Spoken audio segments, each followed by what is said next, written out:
हिंदी दर्शन में आपका स्वागत है। हम आरपीएससी द्वारा आयोजित होने वाली परीक्षा ग्रेड सेकंड की रिवीजन कक्षाओं की बात कर रहे हैं और इससे पूर्व हमने 4 कक्षाएं कर ली हैं। आज हमारी ये 5वीं कक्षा है जो अलंकार से संबंधित है। इससे पूर्व हमारे पाठ्यक्रम में लगे हुए कुछ अलंकारों की बात हम कर चुके हैं और आज की कक्षा में बचे हुए अलंकारों का अध्ययन हम करेंगे। आज हम सबसे पहले पढ़ेंगे संधि अलंकार के संदर्भ में। संधि अलंकार कहाँ होता है? जब सादृश्यता के कारण एक वस्तु में अनेक अन्य वस्तु के होने की संभावना दिखाई पड़ती है। अर्थात किस वजह से एक वस्तु में अनेक होने की संभावना दिखती है, तो हम कह सकते हैं सादृश्यता के कारण। और निश्चय न हो पाए तब हमें संदेह अलंकार वहाँ मानना चाहिए। अर्थात एक वस्तु में अनेक वस्तुएं होने की संभावना तो दिखाई पड़ती है लेकिन फिर भी निश्चय नहीं हो पाता। यहाँ अगर वाचक शब्दों की हम बात करते हैं तो की, किंधु या अथवा शब्द देख करके हम पहचान सकते हैं कि वहाँ संधि अलंकार होगा। अगर उदाहरण की हम बात करें तो हरिमुख यह आली कींधो केंधो, तो ये कींधो और केंधो शब्द अगर हमें जहाँ मिलता है हम कह सकते हैं कि संधि अलंकार यहाँ है। यहाँ इसका अर्थ होगा कि हे सखी, यह हरि का मुख है या चंद्रमा उगा है। तो कैसे पहचानेंगे हम कि यहाँ हरि के मुख को देखकर सखी को निश्चित नहीं हो रहा कि ये हरि का मुख है या चंद्रमा है। यानी एक वस्तु में अनेक वस्तु होने की संभावना तो दिखाई देती है लेकिन फिर भी निश्चय नहीं हो पा रहा कि क्या ये मुख है या चंद्रमा है। हरि के मुख में हरि मुख और चंद्रमा दोनों के होने की जब संभावना हमें दिखाई पड़ती है तो हम वहाँ कह सकते हैं कि संदेह अलंकार होगा। ये है सरस ओस की बूंदे। ये उदाहरण भी संदेह अलंकार का है जो कई बार पूछा जाता है। यहाँ या शब्द है और हम यहाँ कह सकते हैं आसानी से कि यहाँ संदेह अलंकार है। तारे आसमान के हैं या आए मेहमान बनी, केसों में निशा के मुक्तालवी सजाई है। बिखर गयो है चूर चूर है, के चंद केंधो केंधो घर घर दीप मालिका सुहाई है। ये भी उदाहरण है इसका संदेह अलंकार का, आपसे पूछा जा सकता है। एक और उदाहरण है, चमकत केंदो सूर सरजा, दुधारा केंदो सहत सतारा को सितारा चमकत है। यह भी संदेह अलंकार का उदाहरण है। अगर हम अंतर की बात करते हैं संदेह अलंकार और भ्रांतिमान अलंकार की, क्योंकि भ्रांतिमान अलंकार भी हमारे पाठ्यक्रम में लगा हुआ है और संदेह अलंकार भी लगा हुआ है, तो भ्रांतिमान अलंकार में निश्चय हो जाता है। अर्थात जो संभावना होती है एक वस्तु की दूसरी वस्तु में उसमें निश्चय हो जाता है। लेकिन अभी अभी हमने बात करी कि जो संधि अलंकार होता है उसमें हम निश्चय नहीं कर पाते कि ये हरि का मुख है या चंद्रमा, तो उसमें निश्चितता जो है वह बनी रहती है। वहाँ हम संधि अलंकार कहते हैं। वहाँ उस उदाहरण के लिए हम बात करेंगे संधि अलंकार की, और जहाँ निश्चय हो जाता है वहाँ हम भ्रांतिमान अलंकार की बात करेंगे। निश्चित सा हो जाता है पर वह झूठा होता है, सच्चा नहीं। अर्थात निश्चित हो गया है लेकिन ये जरूरी नहीं है कि वह सच ही हो, वह झूठा होता है। लेकिन अगर हम संदेह की बात करते हैं तो निश्चित नहीं होता कि कौन सी यह वस्तु है। ये भ्रांतिमान और संदेह अलंकार का अंतर आप ध्यान रखेंगे। अब हम बात करेंगे भ्रांतिमान अलंकार की। भ्रांतिमान अलंकार कहाँ होता है? भ्रांतिमान की अगर हम बात करें तो सादृश्यता के कारण उपमेय में उपमान का भ्रम हो, अर्थात जब उपमेय को भूल से उपमान समझ लिया जाए तब भ्रांतिमान अलंकार होता है। उपमेय और उपमान की बात हम पिछली कक्षा में भी बार बार कर चुके हैं। इन सबको आपको समझना बेहद जरूरी है। उपमेय हम किसे कहेंगे? प्रस्तुत की, जिसे हम बात कर रहे हैं, और उपमान किसे कहेंगे? अप्रस्तुत की, जिसके समान हम बता रहे हैं। उपमा अलंकार में इन चीज़ों को हमने बहुत अच्छे से और गहराई से जाना है। तो भ्रांतिमान अलंकार कहाँ होगा? उपमेय में उपमान का भ्रम हो, अर्थात जब उपमेय को भूल से उपमान समझ लिया जाता है। उदाहरण की बात करें तो जानी शाम को श्याम घन नाच उठे वन मोर। यह उदाहरण है भ्रांतिमान अलंकार का। क्यों? क्योंकि यहाँ मोरों ने कृष्ण को वर्ण सादृश्यता के कारण श्याम मेघ समझ लिया है। अर्थात कृष्ण जो उपमेय है में श्यामल वर्ण होने के कारण मयूरों को श्यामल यानी काले रंग के मेघों का भ्रम हो जाता है। भ्रांतिमान की विशेषताओं की बात करें तो सादृश्यता के कारण यह भ्रम होता है, उपमेय को उपमान समझ लिया जाता है। ये इसकी प्रमुख विशेषताएं हैं। भ्रांतिमान के ये उदाहरण है। जानी श्याम, इसकी बात हम कर चुके हैं। इसके अलावा ओश बिंदु चुग रही हंसनी मोती जान, यहाँ हंसनी को ओस बिंदुओं में मोतियों की भ्रांति हो जाती है। मणि मुख मेली ठारी कपि देही, यहाँ राम ने वानरों को विदा करते हुए अनेक उपहार दिए हैं और रंग बिरंगी जो मणियाँ हैं उनको देखकर वानरों ने उन्हें फल सा समझ लिया है और मुंह में डाल लिया है। जब कड़ी लगी तो उन्हें थूक दिया। नाक का मोती अधर क्रांति से, ये उदाहरण भी कई बार पूछा जाता है। और बेसर मोती दूती झलक परी, अधर पर आनी पर पोच चूनो समुझी नारी निपट, यानी यह भी भ्रांतिमान अलंकार का उदाहरण है। यहाँ नायिका अधरों पर पड़ी मोतियों की उज्जवल झलक को पान का चूना समझ लेती है और उसे पेट से पोंछने का प्रयत्न करती है।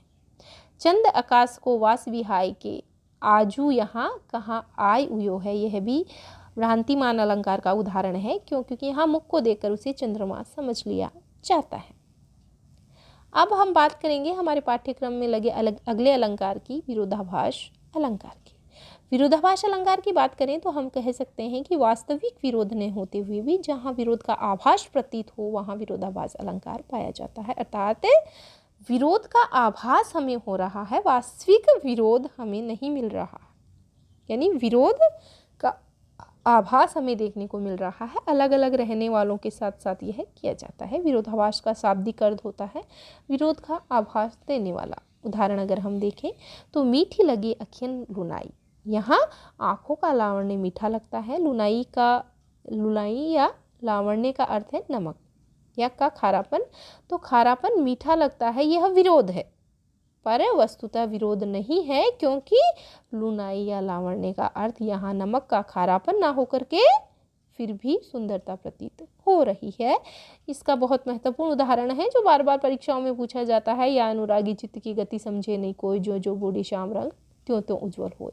एक और उदाहरण है विरोधाभास अलंकार का, यह है सूदी आयो सूदी जाए, सूदी आने में सूदी चली जाती है, यहाँ विरोध दिखाई पड़ता है। अर्थात हमें जहाँ उदाहरण में विरोध नहीं हो लेकिन फिर भी विरोध दिखाई पड़े वहाँ हम कहेंगे विरोधाभास अलंकार है। यहाँ विरोध दिखाई पड़ता है पर वस्तुतः विरोध होता नहीं है, क्योंकि वास्तविक अर्थ है सुधी यानी याद आने की बात यहाँ कह रहे हैं, और सुधी सुधबुध चेतना हो चली जाती है। यह उदाहरण भी बार बार पूछा जाता है विरोधाभास अलंकार का। तंत्री नाद कवित रस सरस राग रति रंग, अनबूढ़े बूढ़े तरेज बूढ़े सब अंग, वाद्य संगीत गे संगीता कविता और प्रेम के रंग में जो नहीं डूबे वे डूब गए, और जो पूरी तरह डूब गए वे नहीं डूबे। यहाँ हमें विरोध दिख रहा है, इन कथनों में विरोध दिखाई पड़ रहा है, वस्तुतः ये विरोध है नहीं। क्यों? क्योंकि जो वास्तविक अर्थ है कि जिन्होंने गहराई में बैठकर इसका आनंद लिया उनका जीवन सफल हो गया, और जिन्होंने गहराई में बैठकर इसका आनंद नहीं लिया उनका जीवन विफल हो गया। कुछ और उदाहरण विरोधाभास अलंकार के।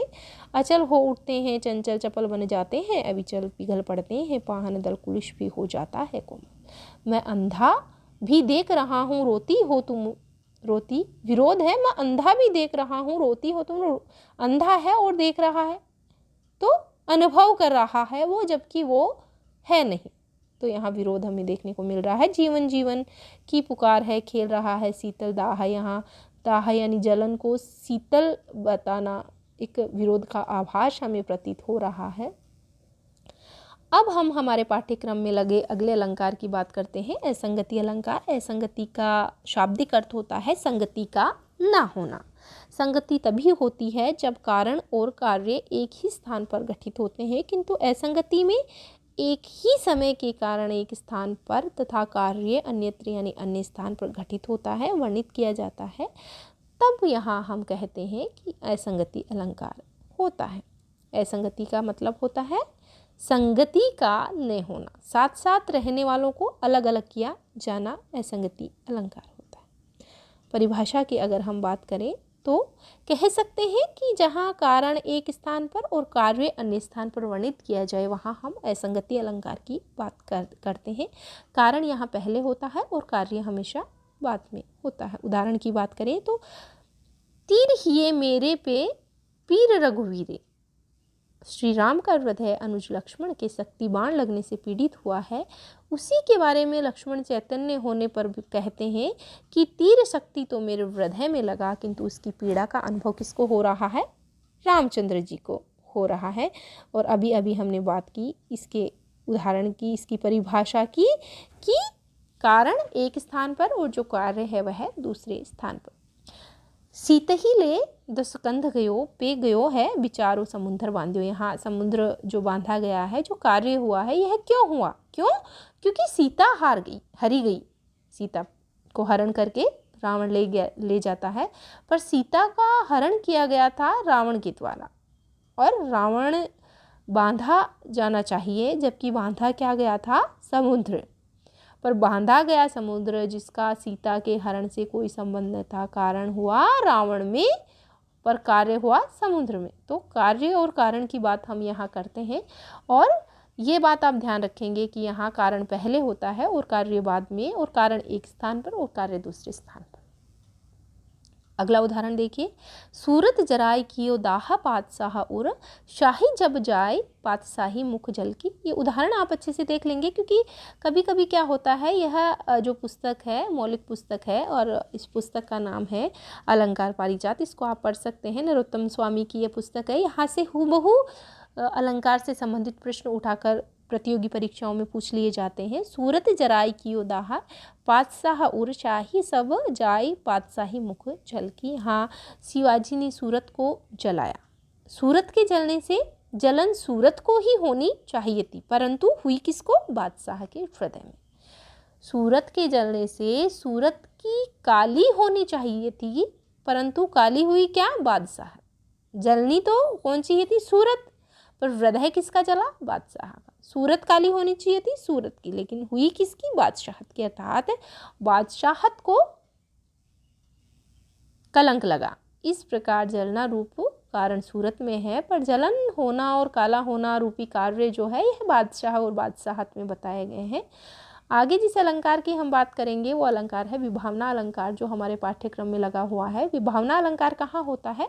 जब कारण के न होने पर भी कार्य का होना वर्जित होने पर, वहाँ हम विभावना अलंकार की बात करते हैं। यानी कारण नहीं है लेकिन फिर भी हम कार्य का होना वर्जित पाते हैं। उदाहरण के लिए देखें तो, मुनि तापस जिनमें दुख लहई ते नरेश बिनु पावक दही। यानी जलना जो कार्य के लिए है, अग्नि रूपी कारण होना चाहिए। यहाँ अग्नि रूपी कारण के न होने पर भी जलना रूपी जो कार्य है वह हो रहा है। समझ में आया कि क्या समझा हमने? कि जलना कार्य के लिए अग्नि रूपी कारण का होना आवश्यक है, लेकिन अग्नि रूपी कारण के न होने पर भी जलना रूपी जो कार्य है वह हो रहा है। हम क्या कह सकते हैं कि कारण के न होने पर भी कार्य का होना वर्णित होना विभावना अलंकार वहाँ होता है। एक और उदाहरण देखते हैं, बिन घनश्याम धाम धाम ब्रजमंडल में ऊधो नित बसती बहार वर्षा की। यहाँ वर्षा कार्य के लिए बादल कारण विद्यमान होना चाहिए। यहाँ कहा गया है कि श्याम घन के न होने पर भी वर्षा की बहार रहती है। जो घनश्याम है वहाँ पानी भरा बादल, और कृष्ण और वर्षा जहाँ है वहाँ जल वर्षा और अश्रु वर्षा की बात की है। कुछ और उदाहरण हैं जिन्हें आप देख लेंगे। केशवा की दशा सुनी हो, अब आग बिना अंग अंग ही ढाही, बिनु पद चले सुन बिनु कानी। यह तो उदाहरण कई बार पूछा जाता है, कौन से अलंकार का है? बिनु पद चले सुने बिनु कानो। काना यानी बिना पद के तो चल रहा है, कान के बिना सुन रहा है। कर बिनु कर्म करे विधि नाना। ये उदाहरण आप ध्यान रखेंगे। आगे हम बात करेंगे हमारे पाठ्यक्रम में ही लगे अगले अलंकार की, मानवीकरण अलंकार। मानवीकरण अलंकार कहाँ होता है? जहाँ अमानव पदार्थ यानी जो निर्जीव वस्तुएं होती हैं उन पर मानव सुलभ गुणों और क्रियाओं का आरोप किया जाता है। अर्थात वो जो वस्तुएं हैं, वो जो निर्जीव वस्तुएं हैं जिनकी हम बात कर रहे हैं, उनमें जीवन नहीं है, लेकिन फिर भी हम उनको मानव जैसी क्रियाएं करते हुए प्रस्तुत करते हैं। एक पत्थर को चलते हुए, एक पेड़ को बोलते हुए, एक ऐसी निर्जीव वस्तुओं को हम उस प्रकार से प्रस्तुत करते हैं कि ऐसा लगता है जैसे इंसानी रूप का हम वर्णन कर रहे हैं। उदाहरण देखिए मानवीकरण अलंकार का। नेत्र निमीलन करती मानव प्रकृति प्रबुद्ध लगी होने। यहाँ आंखें खोलती हुई प्रकृति में, अर्थात प्रकृति जो है वह निर्जीव वस्तु है, लेकिन कैसे, देखो कैसे दिखाया जा रहा है कि वह आंखें खोल रही है। आंखें खोलती हुई प्रकृति में मानवीय क्रियाओं के आरोपण से मानवीय कला अलंकार बताया गया। चुपचाप खड़ी थी वृक्षपात, ऐसा लग रहा है जैसे किसी इंसानों का हम वर्णन वहाँ कर रहे होते हैं। प्रकृति का वर्णन हमें मानवीकरण अलंकार में सबसे अधिक देखने को मिलता है, प्राकृतिक चीज़ों का, पेड़ पौधों का, धरती का, इन सब का, बादलों का। तो चुपचाप खड़ी थी वृक्षपात सुनती जैसे कुछ निजी बात, अर्थात जो वृक्षों की जो पात है वह चुपचाप खड़ी थी, वह ऐसा लग रहा था जैसे वह खुद से ही बात कर रही हो। तो यहाँ हमें वर्णन कैसा लग रहा है, मानवों की तरह, यहाँ मानवीय क्रियाओं की तरह कविताओं में प्रकृति का चित्रण किया जाता है, वहाँ मानवीकरण अलंकार हमें देखने को मिलता है। अगला उदाहरण देखिए। उषा उदास आती है, मुख पीला ले जाती है, संध्या घनमाला की सुंदर ओढ़े रंग बिरंगी चींटी, आशा तेरी अमित महिमा, धन्य तू देवी आशा, तू छू के है मृतक बनते प्राणियों को भी चिल्लाती। मानवीकरण अलंकार आपके समझ में आ गया है, जहाँ प्राकृतिक चीज़ों की या यूँ कहें निर्जीव वस्तुओं का वर्णन मानवीय क्रियाओं के रूप में किया जाता है, वहाँ मानवीकरण अलंकार की बात हम करते हैं। अब कुछ अलंकार हैं जो हमारे पाठ्य पुस्तक में लगे हुए हैं और इनकी जो तुलनात्मक अध्ययन है या जो ये इनका अंतर है, इनको लेकर के भी परीक्षा में प्रश्न पूछे जाते हैं। यहाँ से अलंकार से संबंधित एक प्रश्न अवश्य ही लगभग प्रतियोगी परीक्षाओं में पूछा जाता है। सबसे पहले हम बात करेंगे पूर्णोपमा और लुप्तोपमा अलंकार की, जो हमारे पाठ्यक्रम में भी हैं और इनका अंतर भी हमें अच्छे से समझ लेना चाहिए। दोनों में एक वस्तु को दूसरी वस्तु के समान बताया जाता है, पूर्णोपमा और लुप्तोपमा। पूर्णोपमा में उपमेय, उपमान, वाचक शब्द और साधारण धर्म चारों शब्दों में कहे हुए होते हैं, और लुप्तोपमा में उपमेय, उपमान, वाचक शब्द और साधारण धर्म इनमें से कोई एक या दो या तीन छिपे रहते हैं, अर्थात शब्दों में कहे हुए नहीं होते हैं। वहाँ हम बात करते हैं लुप्तोपमा अलंकार की। तो पूर्णोपमा और लुप्तोपमा। पूर्णोपमा का अगर उदाहरण हम देखें तो मुख चंद्रमा के समान सुंदर है, इसमें सब हैं, अर्थात जो वाचक शब्द हैं और जो साधारण धर्म, वाचक शब्द, उपमेय और उपमान, ये सभी हमें यहाँ देखने को मिलते हैं। मुख है वह चंद्रमा है, उपमेय उपमान ये वाचक शब्द है और ये साधारण धर्म है। मुख है वह यह उपमान है, चंद्रमा है यह मुख है यह उपमेय है, विषय है जो प्रस्तुत है, चंद्रमा है यह उपमान है जिसकी हम बात कर रहे हैं जो अप्रस्तुत है, और समान वाचक शब्द है।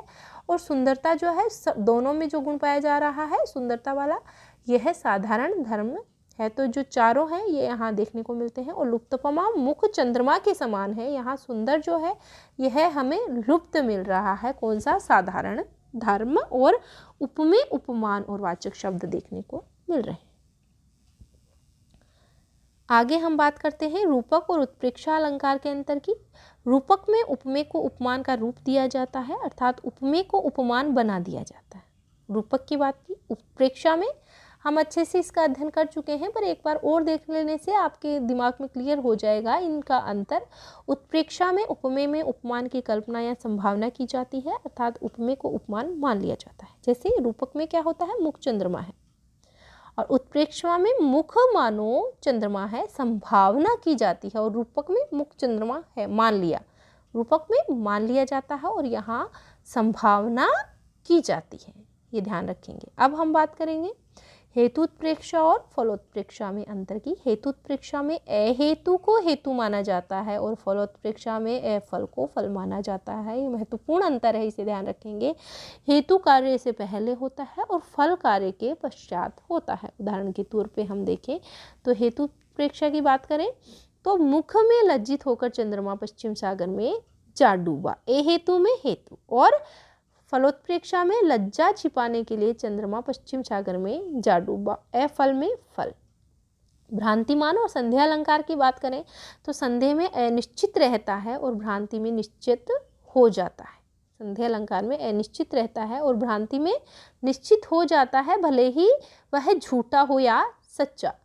संदेह में निश्चित नहीं होता कि कौन सी वस्तु है, ये बात अभी हमने की है कि संदेह में निश्चित नहीं होता कि कौन सी वस्तु है, और भ्रांति में निश्चित हो जाता है पर वह झूठा होता है, सच्चा नहीं होता, ये भी ध्यान में रखेंगे। उदाहरण की अगर हम बात करें तो संदेह अलंकार की यह मुख है या चंद्रमा, यहाँ अनिश्चित रहता है कि ये मुख है या चंद्रमा, लेकिन भ्रांति में मुख को देखकर कोई कहता है यह तो चंद्रमा है, तो यहाँ जो चंद्रमा है वह मुख चंद्रमा हो नहीं सकता, ये झूठी बात है, लेकिन निश्चित तो हो गया भले ही झूठा है, तो वहाँ कौन सा हुआ भ्रांतिमान, और जहाँ अनिश्चित बना रहता है अनिश्चय वहाँ होता है संदेह अलंकार। आगे बात करते हैं शब्द श्लेष और अर्थ श्लेष की। श्लेष अलंकार हमने पढ़ा था, शब्द एक होता है और अर्थ अनेक होते हैं, जिसके चिपके हुए अर्थ होते हैं। शब्द श्लेष में चमत्कार वाले शब्द को पर्याय शब्द से बदल देने पर चमत्कार नष्ट हो जाता है, और अर्थ श्लेष में चमत्कार वाले शब्द को पर्याय शब्द से बदल देने पर भी चमत्कार बना रहता है। उदाहरण के लिए देखें तो शब्द श्लेष में जो रहीम गति दीप की कुल कपत गति हो, यहाँ बारे उजियारो करे बड़े अंधेरो हो, यह है शब्द श्लेष की बात हमने करी है। यहाँ चमत्कार वाले शब्द के पर्याय शब्द हमने बदल दिए हैं, लेकिन चमत्कार फिर भी बना हुआ है। अगला उदाहरण अर्थश्लेष का देखिए, नर की अरुणील की गति एक एक करी जो, जे तो नीचो है चले ते तो ऊंचो हो, यहाँ चमत्कार वाले शब्द के पर्याय शब्द बदल देने पर भी चमत्कार बना हुआ है, यहाँ अर्थश्लेष है। अब हम बात करते हैं विरोधाभास, असंगति, विभावना और विशेषोक्ति में अंतर। यहाँ हमारे जो पाठ्यक्रम में है यह विशेषोक्ति अलंकार यहाँ नहीं है, विरोधाभास है हमारे पाठ्यक्रम में, असंगति है और विभावना, ये तीनों अलंकार हैं। सब में विरोध का आभास रहता है, असंगति, विभावना, विशेषोक्ति विरोधाभास के ही विशेष प्रकार है। साथ न रहने वाली वस्तुओं का साथ रहना विरोधाभास है, साथ रहने वाली वस्तुओं का एक साथ न रहना असंगति है। कार्य और कारण संबंधी विरोधों में विभावना और विशेषोक्ति होते हैं। अब हम बात करते हैं विरोधाभास और असंगति में अंतर। विरोधाभास कहाँ होता है, साथ न रहने वाली वस्तुओं को साथ कर देना, वहाँ विरोधाभास होता है। असंगति साथ रहने वाली वस्तुओं को अलग अलग कर देना, और विरोधाभास वह जीता ही अहो मरा, जीना और मरना एक साथ नहीं रह सकते, पर यहाँ दोनों को एक साथ रखा गया है। असंगति की बात करें तो पीर राम उर्मी उठी लग्यो लखन की घाव, यहाँ पीड़ा घाव के साथ रहती है, जिसे हृदय में घाव लगता है उसी में पीड़ा उत्पन्न होती है, पर यहाँ घाव को लक्ष्मण के हृदय में और पीड़ा को राम के हृदय में बताया जाता है। तो आज के लिए इतना ही, अगली कक्षा में हम अगले विषय पे बात करेंगे अलंकारों का अध्ययन। जो 11 अलंकार हैं हमारे पाठ्यक्रम में लगे हुए, इनका अध्ययन हमने कर लिया है, इनके उदाहरणों को आप अच्छे से देखेंगे, इनकी विशेषताओं लक्षणों को आप अच्छे से देखेंगे, क्योंकि प्रश्न जो है वो यहीं से बनाकर पूछा जाता है। इनमें आप ये ध्यान रखेंगे कि कहाँ जैसे बात करते हैं हम एक वस्तु की दूसरी संभावना की, वहाँ उत्प्रेक्षा होगा। ठीक ऐसे ही अगर हम 4 अंगों की बात करते हैं उपमा अलंकार की, तो उनके अंगों को आप ध्यान में रखेंगे कि कहाँ उपमेय है, कहाँ उपमान है, कहाँ वाचक शब्द और कहाँ साधारण धर्म है। ठीक इसी प्रकार जो शब्द अलंकारों की बात जब हम करते हैं अलंकारों की, और उसमें जो उदाहरण हमें दिए हुए आते हैं और उदाहरणों में जो पहचानने के लिए कुछ शब्द आते हैं, उनको भी आप अच्छे से ध्यान में रखेंगे। जैसे अगर हम उपमा अलंकार की बात करेंगे तो आप ध्यान रखेंगे वाचक शब्दों की कि कौन कौन से लगेंगे, सा, समान, सम, सदृश्य, सरिस, तुल्य, इव, यथा, जैसे, जैसा, ऐसा, त्यों, यों, जिमी, तिमी। ये वाचक शब्द हमें कहाँ देखने को मिलेंगे, उपमा अलंकार में। इसके लक्षण होंगे जब किसी वस्तु को किसी अन्य वस्तु के समान बताया जाता है। उपमेय, उपमान, वाचक शब्द, साधारण धर्म, चारों की बात हम कर चुके हैं। अंतर, भेद, उपभेद, इनकी बात हम कर चुके हैं। तो उदाहरण को पहचानने के लिए जो वाचक शब्द हैं उनका ध्यान आप उपमा अलंकार में रखेंगे। यमक अलंकार की बात करते हैं तो यहाँ शब्द की आवृत्ति भिन्न अर्थ में होती है और शब्दांश की आवृत्ति भी होती है। श्लेष की बात करते हैं तो एक शब्द होता है और इसके कई अर्थ चिपके हुए होते हैं। रूपक की हम बात करें तो इसके भेदों की बात हम कर चुके हैं, और उपमेय उपमान का जब आरोप कर दिया जाता है वहाँ हम उपमा अलंकार की बात करते हैं।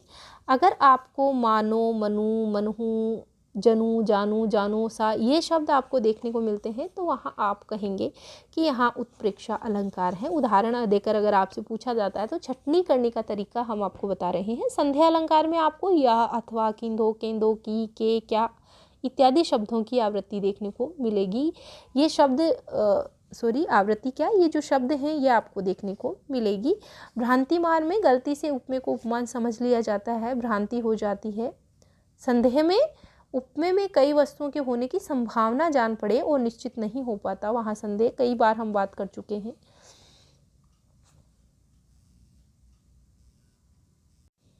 विभावना में कारण के बिना कार्य का होना वर्णित, यानी बिना कारण के कार्य का होना।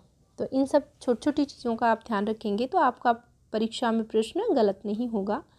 आज के लिए इतना ही, अगली कक्षा में अगले विषय की बात करेंगे। धन्यवाद।